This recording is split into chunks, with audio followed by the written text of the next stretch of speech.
Hey guys, I want to share with you the car, this classic car that I purchased, about 8 or 9 months ago. I've got Nathan behind the camera. Hey Nathan. Hey guys. Yeah, and this is my GAZ 21 Volga, which is basically a Soviet era car. And I purchased it because it just kind of found me.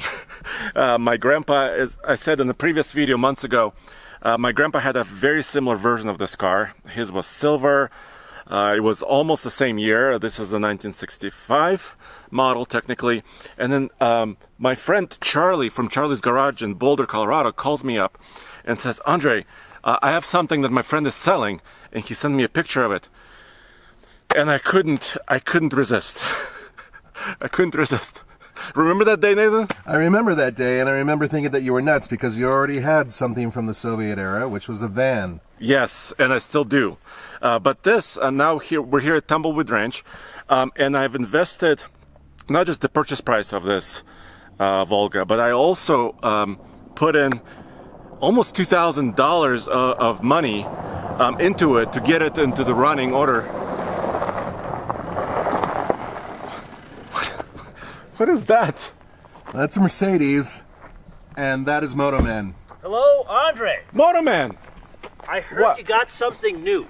Why are you always here when I'm doing my Russian Soviet vehicle shtick? Because you know I love classic cars, especially odd and obscure vehicles that you pick from your childhood. Yes, so I was just about to say, I bought this car, then I invested almost $2,000 to get it roadworthy, basically. So I have to ask. Yeah. Have we already discussed how much you paid for the car? No. Maybe we hold that till later because I want to understand the percentage. I think the audience would find it interesting. You've invested $2,000. What percentage of the purchase price was that? Exactly. Yeah. Yes. And then we'll determine if I'm sane or insane. Oh, we know that you're insane, but that's what we love about you. Okay. So how about this? Since you're here now, yes, sir. And Nathan's here, how about I'll show you around the car, and then I want you guys to drive it. Oh, I'm totally in for that. Yeah! Let's do it.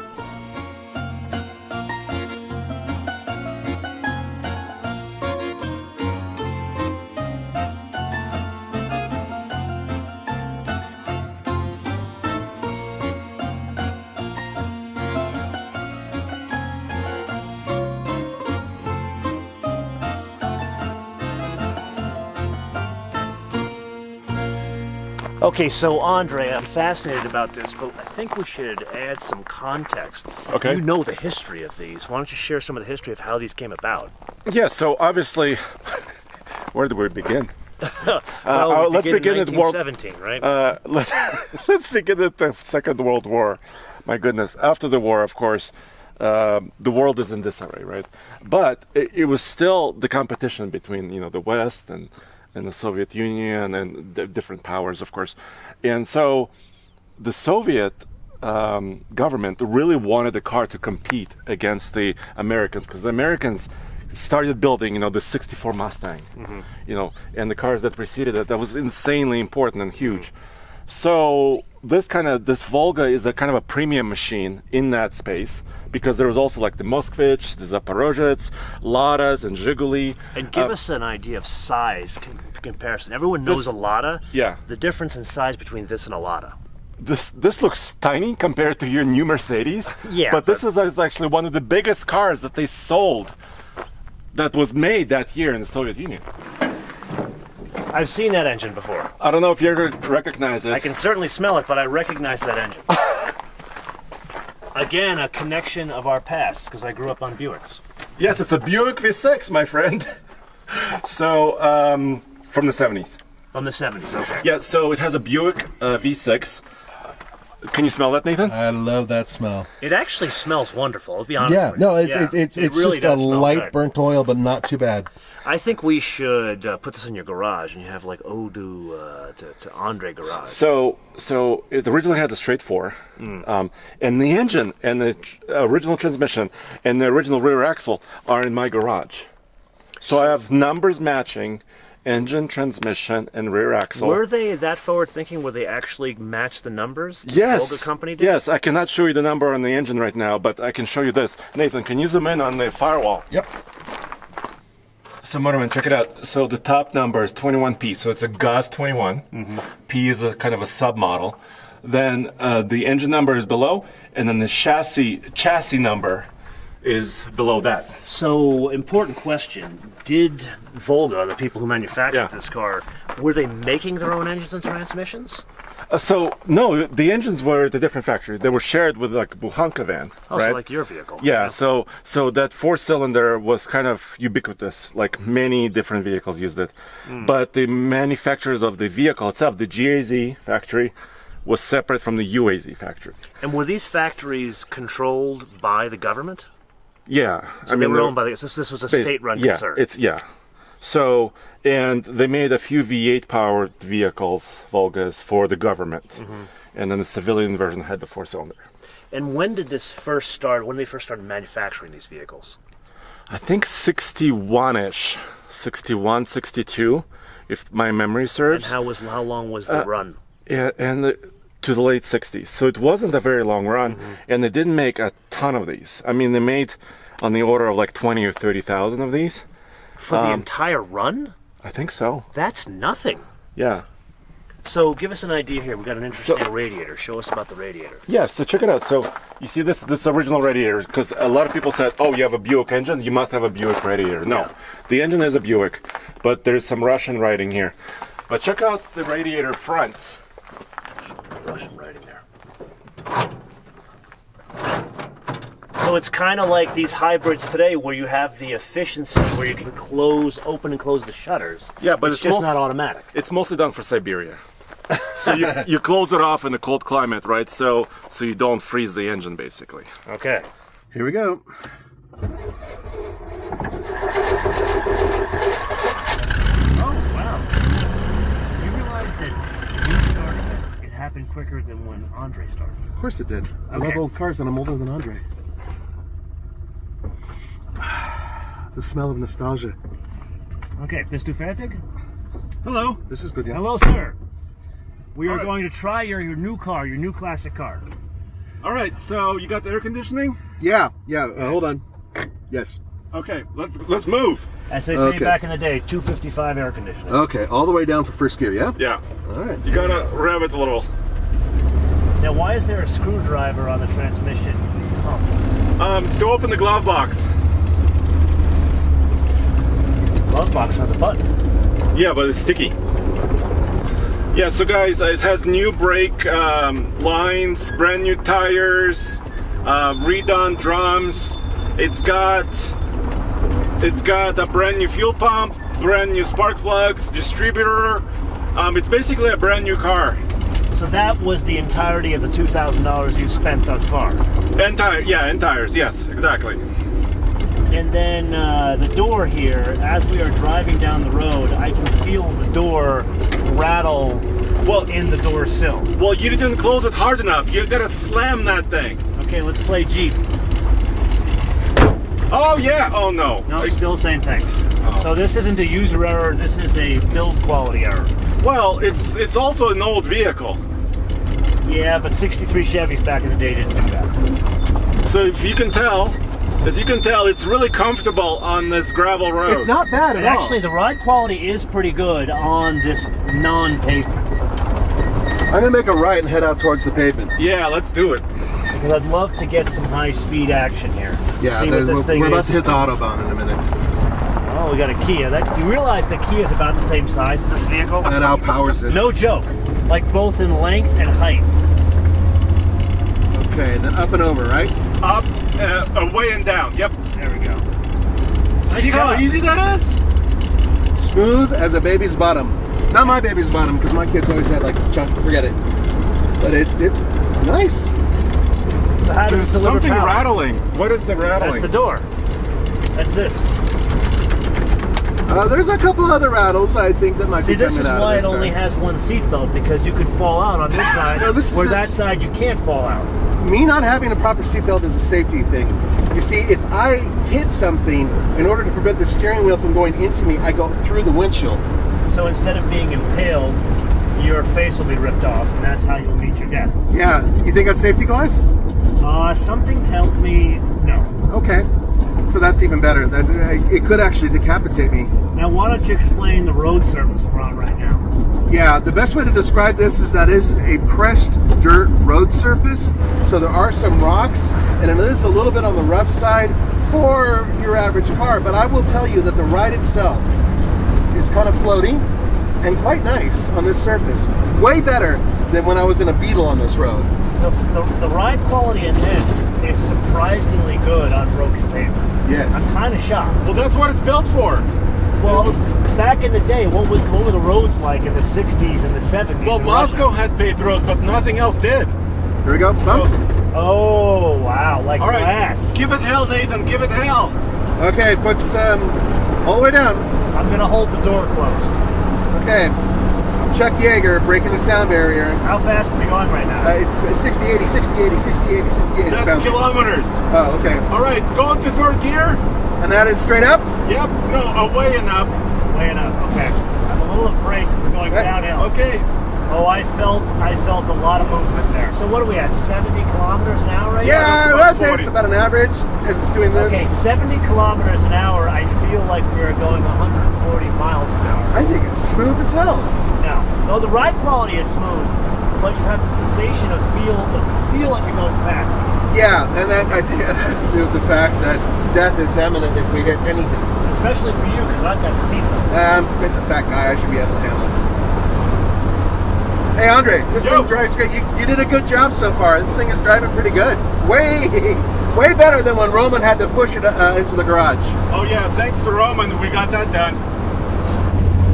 Now tell us again, who was driving this thing before you? Who owned it? I don't know, gentlemen in Colorado. Look, we have a bump coming up. Okay. Yep, here's the Hold bump. on to your buddies. Oh, oh, yeah. Oh! That Nice. is suspension. You know what that felt like? Tell me. That felt like a side-by-side.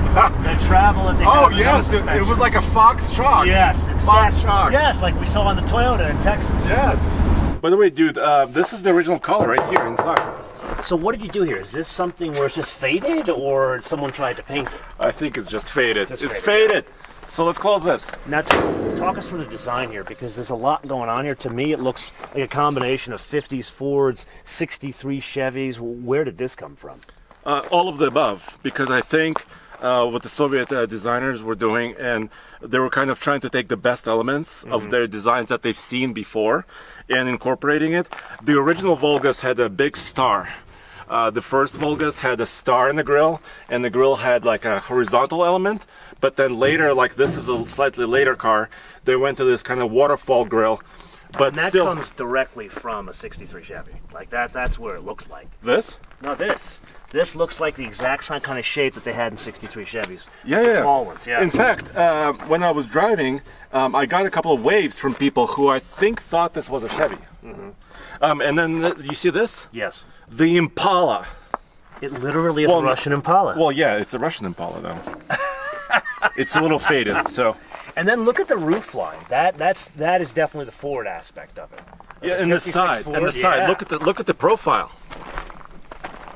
I think we should ask the audience, what do they see in the design here? Is there anything we're missing that we haven't seen that you guys see in the design of this car? Yeah, especially the cut line over the rear tires, right? And kind of the chrome line on the bottom, and kind of the wheel wells. Why don't you show us the interior? Yeah, let's jump in.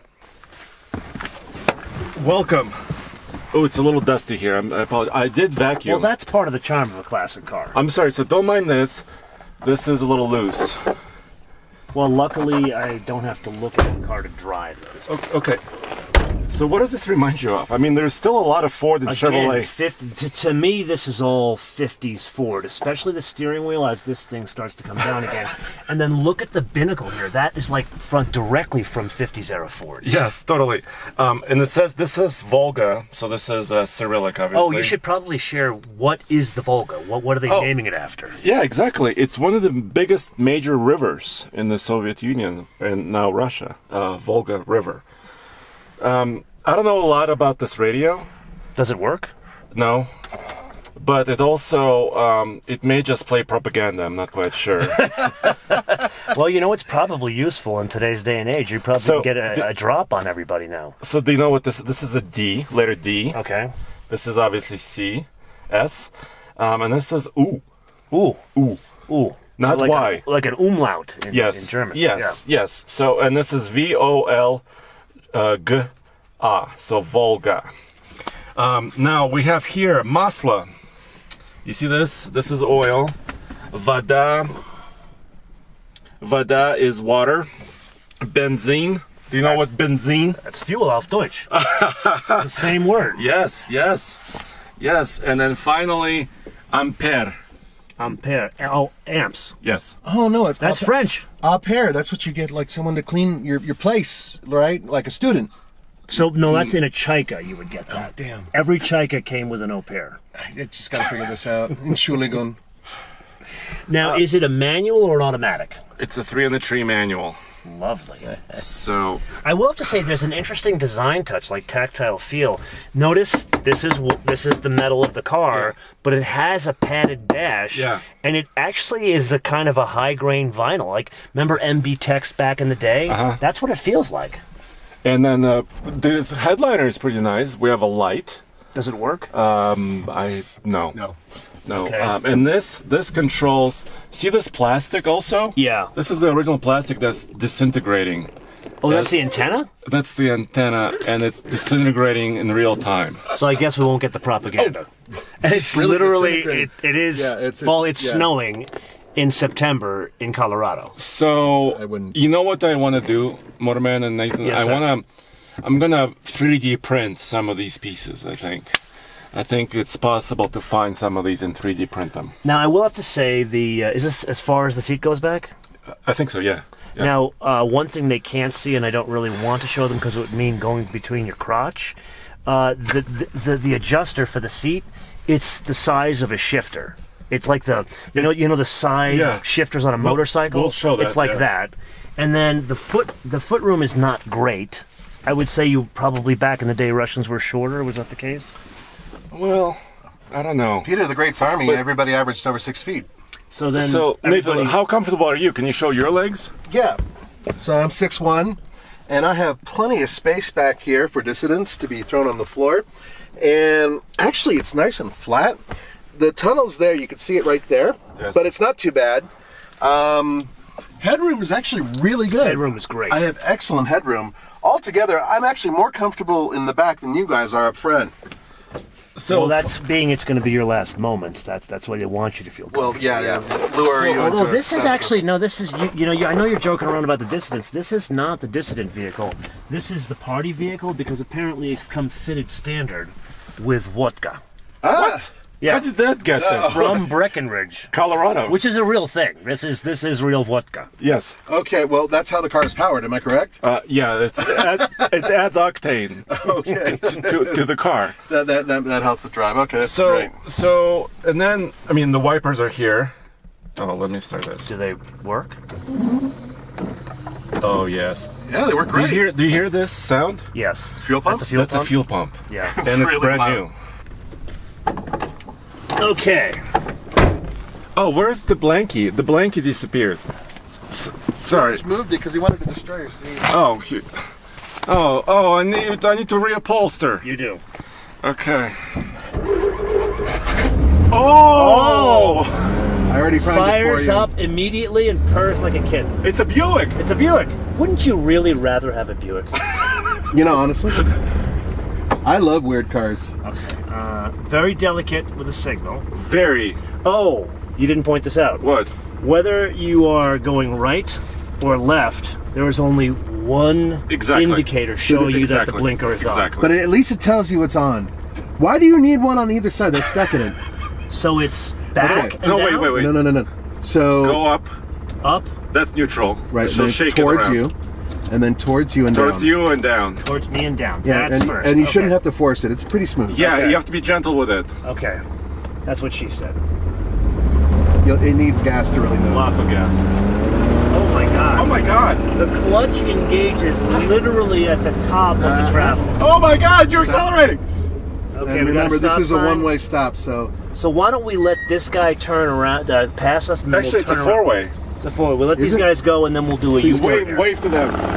Yeah, wave to them. We're from Soviet Union. Okay. okay. Here we go.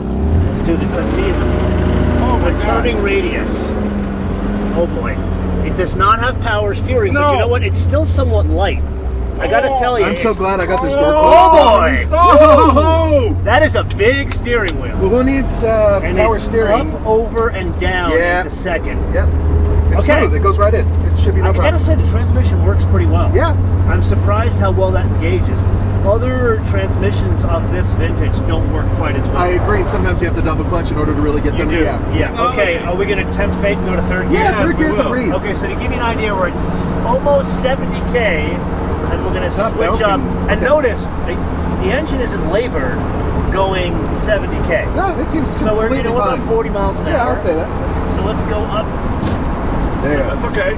Oh, here we go. It's a tall gear. You really have to. It is a tall gear. But I think this thing will stretch its legs all the way to about 60 So we're still or at about 70, 70K, and it bogs a little bit in third gear. So let's really... Oh, that is foot to the floor, I'd like to point out, John. That is literally... We have hit VMAX, although we need to slow down. You know what? No, let's do a test. Let's see how we do with a high-speed maneuver. I'm over scared. The well, you should be, because you have no belt back there. I'm scared. Hold on for dear life. Ramming speed! Oh, yeah. And this it'll stop beautifully for the stop sign. I'm telling you, this thing is a fine-tuned machine. Well, there you have it, boys. Now remember, there's no park, so you have to leave it in gear to set it. Shut it off, and then I'm gonna put it in gear. Towards you. That's neutral. There you go. Okay, that should be in gear. Let's see. Just test it out a little bit. Yeah. Aha! If we're not in the ditch, we're good. We did it. Right? Well, that was an enjoyable drive. Andre, thank you very much for letting us do that. Seriously. Okay, Nathan, so what are your thoughts on the second, let's say, imported purchase for Mr. Andre here? Well, you're one lot short of a fleet, so we're going to have to fix that. But nostalgic, no matter what you do. Off the charts. Off the charts. In so many ways, reminds me of a lot of things that I grew up playing with. Second thing is that the car drives way better than it looks. Which totally agree. Third thing is that I criticized you, Andre, and I take it back. I really do think it was a pretty cool purchase. But I think what we need to do is discuss how much it costs and also what you're going to do with it. Indeed. So I paid $5,000. Wow. I thought it was really, really inexpensive. So think about that in the grand scheme of things of the classic car world. Like most of the people who are watching probably they have a classic car at home. And right now the average cost of a classic car is about 25 to say 50,000, depending on the region of the country. Yes. So you're way below that, and you have something incredibly unique. Absolutely. People think they know what it is, but then they do a double take and they don't know what it is. So $5,000 plus a couple grand. But it still needs a lot of love, as you can see, right? So what are your plans? What are you going to do with it? Well, if I'm ambitious, I want to repaint it. I want to maybe give it a new powertrain. I want to do a two-tone paint, like red and white. Redo the interior. Yeah, I was going to say, I might recommend the interior. The seats might need to be reupholstered. The interior would be a cheap way to really spend some money on this thing and actually get the most bang for your buck. Yeah, and also fix the rust. There's not a lot of rust, but a little bit. There's some Bondo that needs to be taken care of. When you say change the engine, are you thinking of going back to the original four-cylinder? We'll put a pin in that discussion. Come back. Yeah, come back next year when we discuss that. I was really thinking LS. LS, really? It'd shake the car to pieces. Yeah. It would absolutely tear the car apart. You realize you would rip off the rear end the minute you would accelerate. The stuff we were trying out on the road there, it wouldn't happen. Okay, let me know what you think in the comments below. That's actually a Should good I LS swap it? Yes. Well, not just that. What engine should he put into it, and what else should he be doing? Let us know in the comments below or via our social medias. Sounds good. Well, thank you. By the way, thank you for being here. Thank you for sharing this with me. I really that. appreciate Nathan and I always love reviewing cars together. So, once again, we have to give the same request. What? In about a year from now, can we finally have the Chaika? Or a Lada at the least. No, you're thinking too small. I like Ladas. Come on, Andre. If a Chaika finds me, yes, we'll have a Chaika. Okay, anybody's got a Chaika out there, you know who to speak to.